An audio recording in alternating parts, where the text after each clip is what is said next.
which my camera जी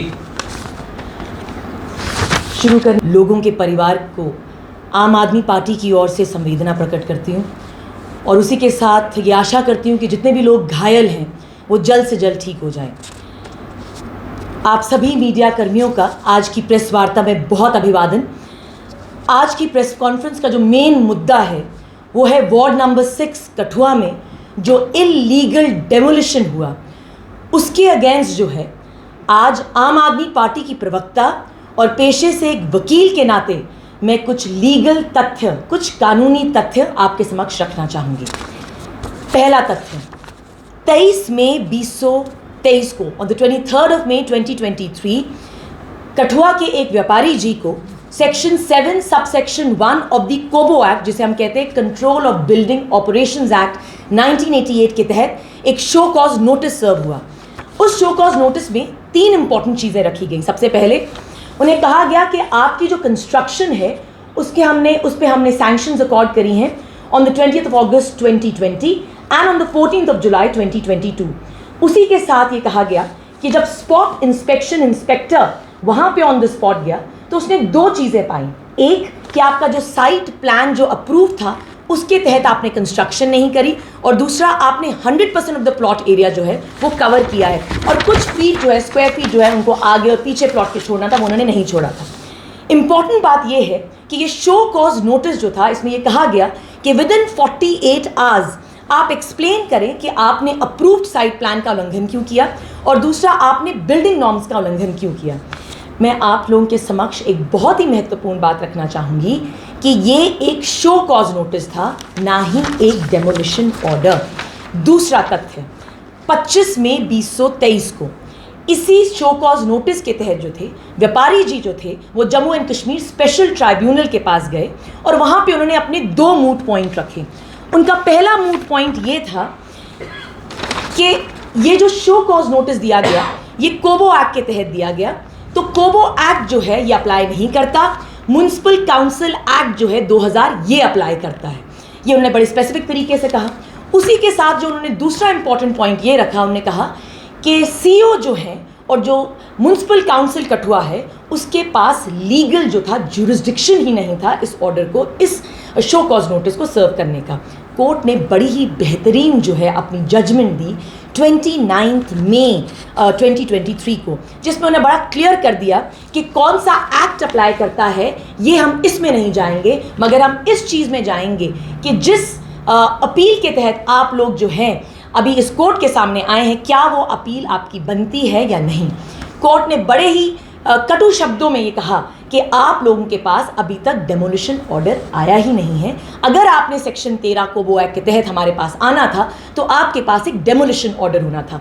सबसे हैरानगीजनक बात यह है कि इस ऑर्डर के पैराग्राफ नंबर 4 में जो सीओ है म्युनिसिपल काउंसिल कठुआ और chief executive officer municipal council ने अपने ही शब्दों में ये रिकॉर्ड करवाया है। I am going to be reading out the statement to you that the show cause notice is not maintainable as section 13 of the Kobo Act provides for filing of the appeal only against the demolition order which till date is yet to come in the present case।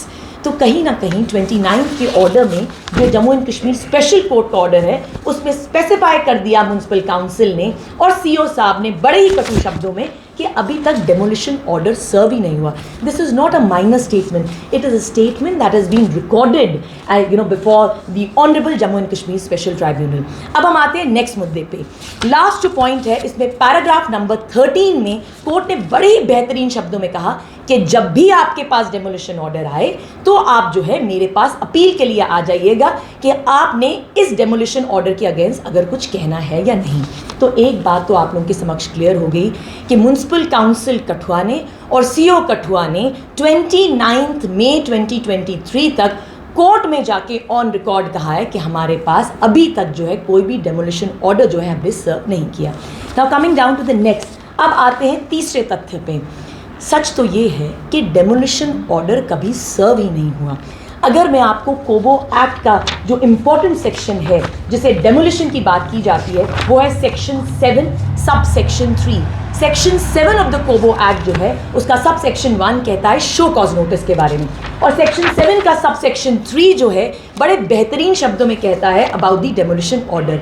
अगर आपने demolition कराना होता है तो क्या कहता है ये प्रोविजन, ये मैं आप लोगों के समक्ष रखना चाहूँगी।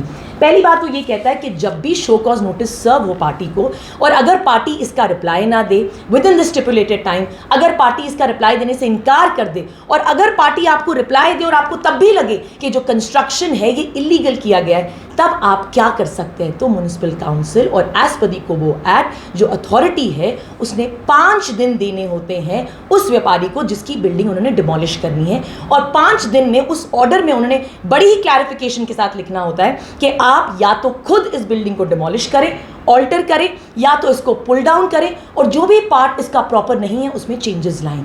इस 5 दिन में अगर वो व्यापारी अपनी डिमोलिशन नहीं चेक करता, उसके बाद जो है जो कोबो एक्ट के तहत जो अथॉरिटीज़ हैं डिमोलिशन कर सकती हैं, और इसके तहत जो है वो पुलिस फोर्स को बुला सकती हैं। That is what section 7 subsection 3 of the COBO act says.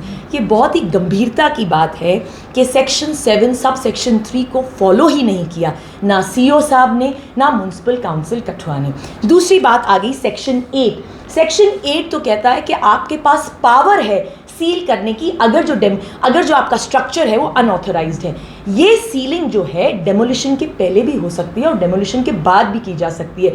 जब अथॉरिटीज़ को डेमोलिशन करना होता है उसके पहले भी वो सीलिंग ऑफ दी जो स्ट्रक्चर है वो कर सकते हैं, वो भी नहीं किया गया।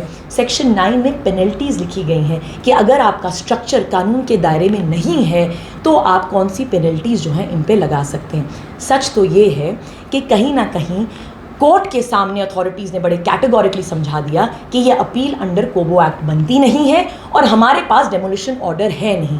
तो सच क्या है ये म्युनिसिपल काउंसिल को खुद समझाना पड़ेगा, और उसी के साथ सीओ साहब को ये समझाना पड़ेगा कि क्यों नहीं आपके पास सेक्शन 7 सब सेक्शन 3 का डेमोलिशन ऑर्डर था। इसी के साथ अब हम आते हैं चौथे तथ्य पे। 14 जून 2023 को जो था ये जो मैटर है अब जाके लगा है before the honourable high court.